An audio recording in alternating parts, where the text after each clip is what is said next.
All right, everybody, I'm here to show you guys how to do our first build with our Legos. Now, any of one of these would be just fine for our assignment. I'm going to show you how to build them. Even though they look a little bit different, they all basically do the same thing. What you have here is you have two bars here. So you have double wide. And that's just basically a handle and then some holes to put our gear work through. So what we're going to do is, we want to make something like this where we can spin it with one hand, kind of like a fishing reel where you reel it in, and this gear will move the other one, okay? You can see all of these do the same thing. They look a little different, but we can see that every time it spins around once on this handle, this one spins around the opposite direction. And here's another one. Again, they all look a little different, but each one of them has two beams that support the shafts that go through them. Let me show you some that don't work. We don't ever want to make it with just one beam in the middle. See these two? These two are no good. You don't want to make them like this for this assignment. I won't allow it because the problem with one beam is you have a lot of play and that gear doesn't mesh right. Now for our little thing, this would actually work, but I don't want to get you in the habit of doing poor builds. So if you only have one of them, there's so much play in the gear and so much slop, it's no good. When you have it lined up with two beams, like this one where they're spread out especially, you get rid of a lot of that. So you minimize a lot of that play. It barely moves at all. So we want to do this. Now I'm going to take these apart and I'm going to show you how to build all of them, okay? And there's some things that they all have in common that we're going to be for sure you got to have. Other things are a little bit different. Like you can see the way that the middle is built. This part here, that can be a little bit different. All right, so let me pause this and I'll take these apart and we'll show you how to build them. Okay, so I've broken this down into 3 steps. One is the main body that just holds the two shafts and the gears.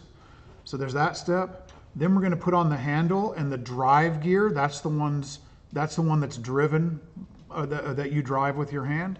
And then we're gonna put on the driven gear. That's the one that actually gets turned by the drive gear. Okay, so let's do that. So first of all, for this one, we need to leave open at least 4 or 5 holes. Let's leave open 5 holes on the end. So I'll put this right here on the 6th spot. Doesn't matter really. I put this one on the end because this is just the handle.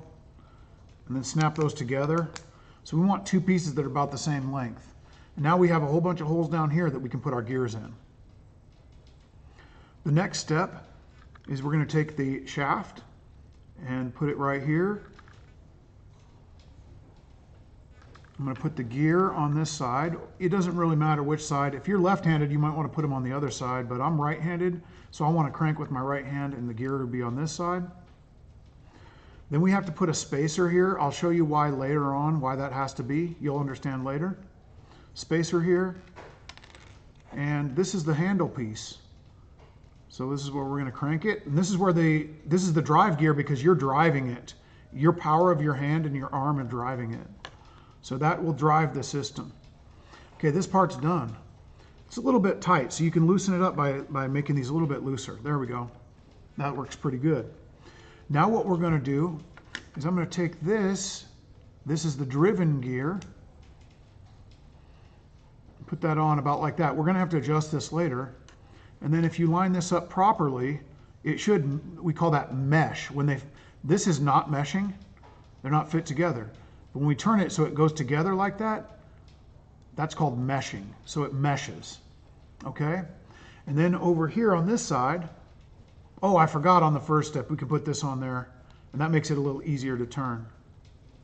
Okay, now we're on this side. Everything's good, but this will fall out, so we got to keep that on there. And we're going to do that by putting this piece on here. And now you can see why we had to have that spacer so that our handle wouldn't run into this, and so we don't. So I'm going to push this out a little bit. And the last thing I want is we want to put an indicator on here, this flag. So what I'm going to do is I'm going to time this. It's a lot better if we do it like this. So it works right now, okay? But I want to make it so that this flag goes on there correct. So I'm going to put it so that this handle is facing straight up this way. See how that handle's facing straight up, and then hold it there. I'm going to skip this gear up. Put this flag on there. And I'm going to have it, now the handle's held so the handle's straight out this way. And I want to put this gear in there so that this faces straight up. And then we're going to put it all together so it doesn't come apart. Done. Okay, so now we have it, the handles, so now you can see when this one's down, the handle's down. There you go. Okay, let's do the next one. Build another one for you.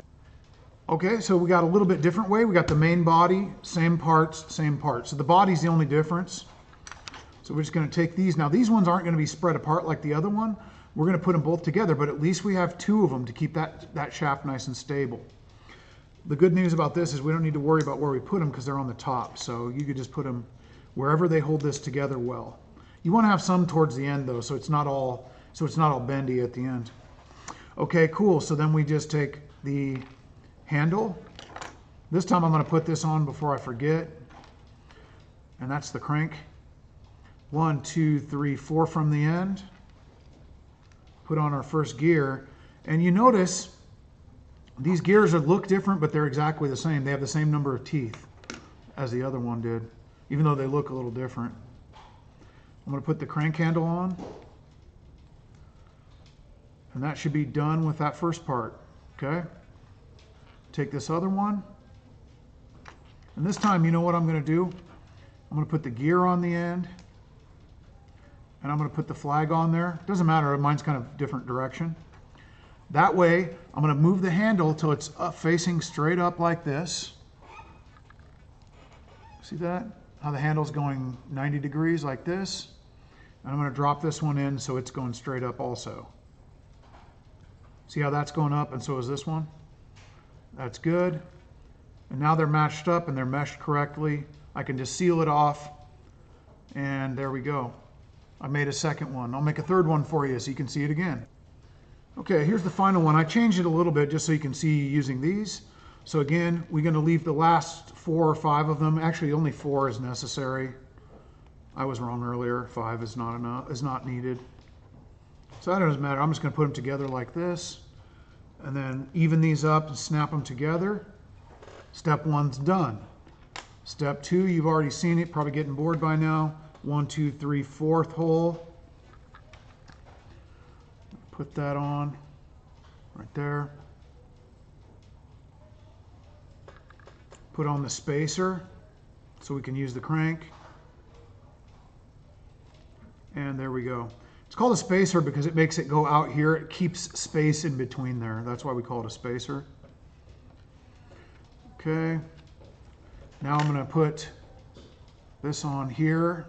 I'm going to put the flag so we can see the indicator, which just shows us where it is. I'm going to move the handle so it's up like this. I'm going to drop the flag in so that the flag's facing up also. Makes it easier to see the pattern of how the thing moves together. Let me get that just right. I'm going to get right over the top. There we go. Now that's sticking out a little bit, and we can snap the handle on. I kind of like having it out here a little more. Uh-oh, now I lost my mesh.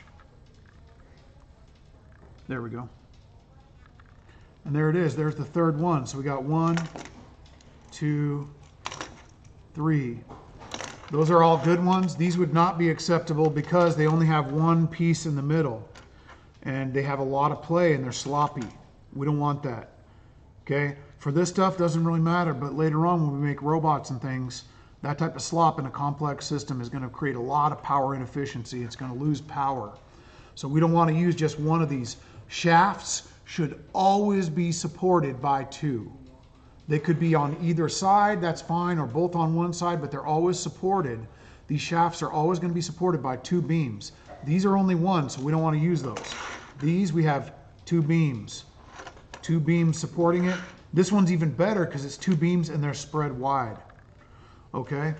All right, so hey, why don't you make these, and then there's going to be some questions that I have on the assignment that you're going to answer in Canvas.